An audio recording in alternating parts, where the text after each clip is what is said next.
Hello everybody and welcome back to another episode of Splatoon! This time we are going to be covering the special event that took place a total of 16 times, known as Splatfest. Known as Festival or Fez in other regions, Splatfest was, in layman's terms, an upgraded and more fancy presented turf war. Callie and Marie, each of the Squid Sisters, would each represent one team, and those teams would battle it out in order to assert dominance. So, Splatfest was a really interesting concept, and I'm really sad that they decided to stop them after the latest one that the footage you are currently seeing is centered around, which was Callie versus Marie, and I will be getting into the other Splatfest that took place over time right about now. So, how about we get started? I'm gonna pull out my notes, and then we will cover all of the previous Splatfests while you take a look at the latest one, Callie versus Marie. I'm really sorry, I haven't post-commentated in a while, and this is really the only way I could do this. There was 3 hours of footage from this Splatfest, and, well, I wanted to be more condensed in how I covered this topic. So, anyways, without any further ado, let's get started. So, before we get into the actual aspect of the Splatfests and what they were, I want to quickly talk about how the Inkopolis Plaza changes before a Splatfest actually begins. So, there are lots of visual upgrades to prepare for a Splatfest. A week before the Splatfest begins, the voting booth would appear in the plaza, and you would choose which side you wanted to represent. For example, I chose Team Marie for this final Splatfest, so I chose the right option. But anyways, it would always appear next to the Miiverse mailbox, and once the event theme is announced. Inklings would also receive a special Splatfest tee that would be required to wear during each of the Splatfests, and once a Splatfest is over, you return the special tee. 2 days before a Splatfest would begin, neon signs would appear with up and down arrow markers on the walls and buildings around Inkopolis Plaza. And the day before a Splatfest were to begin, the plaza will get more populated, and large trucks would appear supporting stage scaffolding in the center of the plaza, because during a Splatfest, if you noticed by now, during the footage, it is nighttime during the plaza. And Callie and Marie each host their own concerts. This also is with their amiibo, because they had an update where they added their amiibo support for their amiibo coming out. We'll get more into that later. But yeah, that's how the preparation of a Splatfest goes down, with changes to Inkopolis Plaza. And now, to cover the actual Splatfest, during a Splatfest, the regular and ranked battles are turned off, and Splatfest is the only option. However, if you wanted to just play private battles, there are those that you can play as well. Alright, and now it's time to go over the rankings and reward tiers for Splatfest. So, introduced in the version 2.6.0 update for Splatfest was Splatfest Power, and basically it was an extra thing to tack on, and the top 100 players would be represented on the Splatoon official website. It also was based on your rank, so, for example, my rank during the Splatfest was B. So my initial Splatfest power was 1,200. Below level 10 and C ranks, initial Splatfest power is 1,000, A rank is 1,400, S rank is 1,600, and S plus is 1,700. Now, based on the Team Splatfest power level, the average, it's based on the 4 members of a team during the Splatfest, and you will gain more EXP for the higher titles of the members of your team or victory, and it also helps with the Super Sea Snail Award. So, for example, if a player has 1,688 Splatfest power, and the average power level of the team is more than 1,700, and you win a Splatfest battle, the player, the Inkling, with the 1,688 power, would gain 9 experience, 7 winning points, and 2 bonus points for winning. I probably explained that very weirdly. I'll leave a link to the article I'm using this information based off of in this video down below. So, yeah. After each Splatfest battle, players on the winning team get roughly 10 points added towards their Splatfest power, and the losing team loses roughly 10. It depends on the difference between the two teams' Splatfest power level, and the player on the winning team with the highest Splatfest power level gains an additional 1 or 2 points. And like I mentioned previously, the top 100 players with the highest Splatfest power were shown on Splatnet, which is the social network site of Splatoon, where you can get lots of information of stages for Turf War and Ranked Battle. Anyways, now on to the reward tiers. So, the Super Sea Snails, say that 10 times fast, are given based on your title. So, let's see here. You start out with being a fanboy or a fangirl, depending on the gender of the Inkling you chose.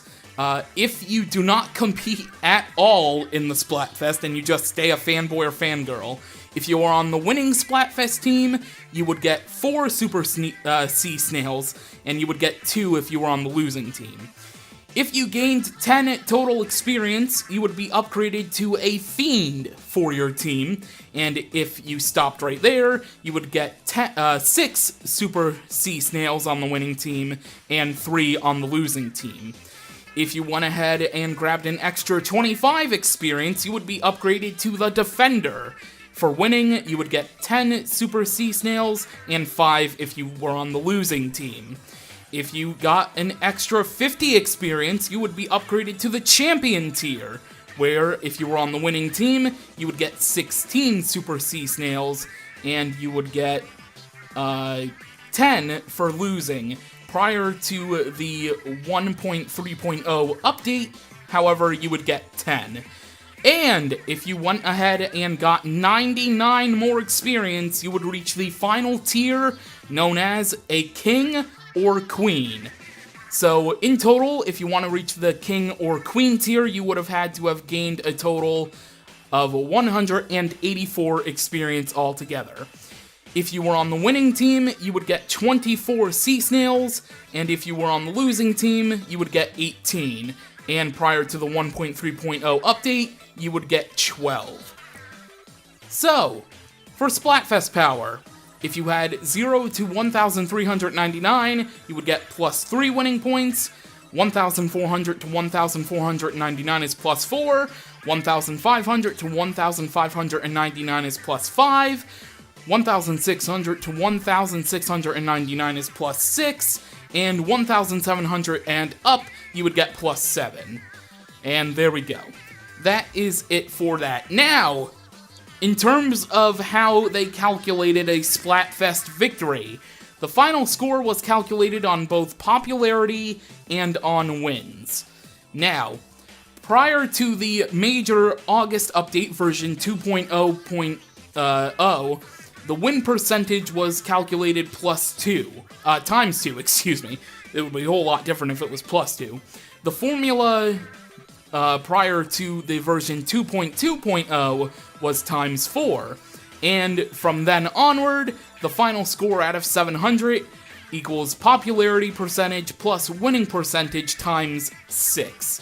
So, I'm only going to go over the North American Splatfest because this is the version I'm playing, this is the region I'm playing in. Like I said, information on all of the stuff I'm mentioning here, as well as other Splatfests in other regions, are mentioned in the article I'm going to be leaving down below.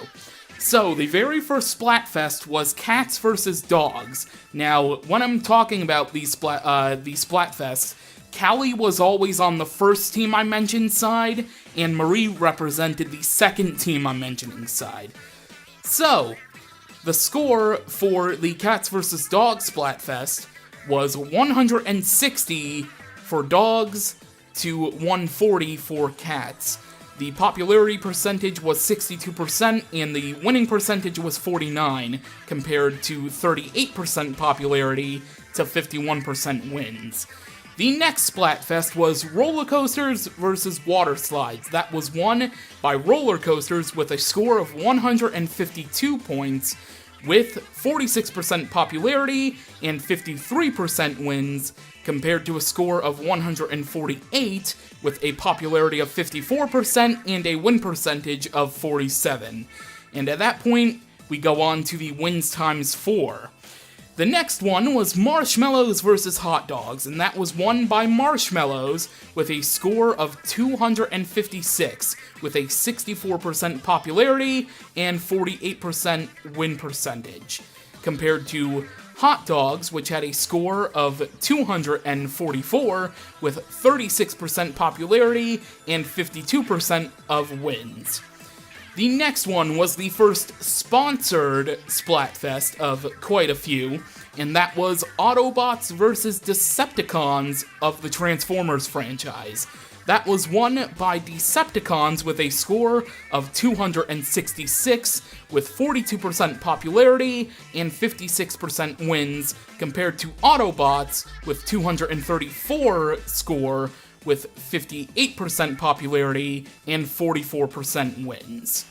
Next up was Art vs. Science, which was won by Art with a score of 255, with 51% popularity and 51% wins, compared to Science, which had a score of 245, with 49% in popularity and wins. Next up was Cars vs. Planes, and that was won by Cars with a score of 252, with 36% popularity and 54% wins, against Planes, which had a score of 248, with 64% popularity and 46% wins. And now on to the times 6 category. Next up is Pirates vs. Ninjas, which was won by Pirates with a score of 382, with 28% popularity and 59% wins, compared to Ninjas, which had a score of 318, with 72% popularity and 41% of wins. Next up was Burgers vs. Pizza. Burgers won with a score of 373, with 37% popularity and 56% wins. Pizza had a score of 327, with 63% popularity and 44% wins. Next up was a holiday-themed Splatfest, Naughty vs. Nice, which was won by Naughty with a score of 395, with 41% popularity and 59% wins, compared to Team Nice, which had 305 overall score, with 59% popularity and 41% in wins. Next up was Past vs. Future.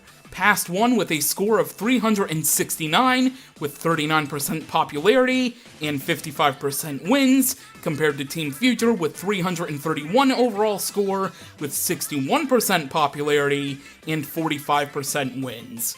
The next sponsored Splatfest was Pokemon Red vs. Pokemon Blue. The winner was Pokemon Blue with a score of 399, with 45% popularity and 59% wins, with Pokemon Red having a score of 301, with 55 popularity and 41% wins. And now the Splatfest power came into play with Snowman vs. Sandcastle, with Sandcastle winning with a score of 359, with 47% popularity, 52% wins, compared to Team Snowman, which had a score of 341, with 53% popularity and 48% wins. And the final sponsored Splatfest was SpongeBob vs. Patrick, with Team Patrick winning with a score of 373, with 43% popularity and 55% wins, compared to Team SpongeBob with a score of 327, with 57% of popularity and 45% in wins. Next up, well, I guess you can also consider this sponsored, but it was for Miitomo. It was Fancy Party vs. Costume Party. Fancy Party won with a score of 358, with 52% in popularity and 51% in wins, compared to the Costume Party, which got 342, with 48 in popularity and 49% in wins. Early Bird vs. Night Owls was next. Night Owls won with 377 score, with 71% popularity and 51% wins. Early Bird had 323 score, with 29% popularity and 49% in wins.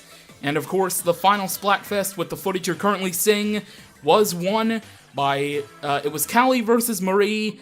Team Marie wins with 360 points, 54% in popularity, 51% in wins. Team Callie had 340 score, with 46 in popularity, and 49% in wins.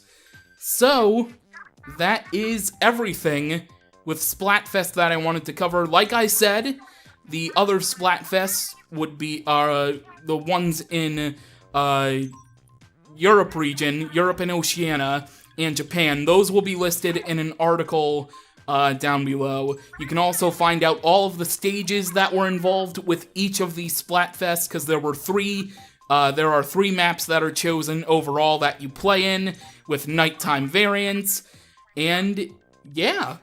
So, that is everything for this Splatfest video. Next time on Splatoon is gonna be the multiplayer stuff. Hopefully, like I said, it's gonna take a little bit more time getting it all together and prepared, but hopefully those will be coming very soon. So with that, thank you for watching, and I will see you next time!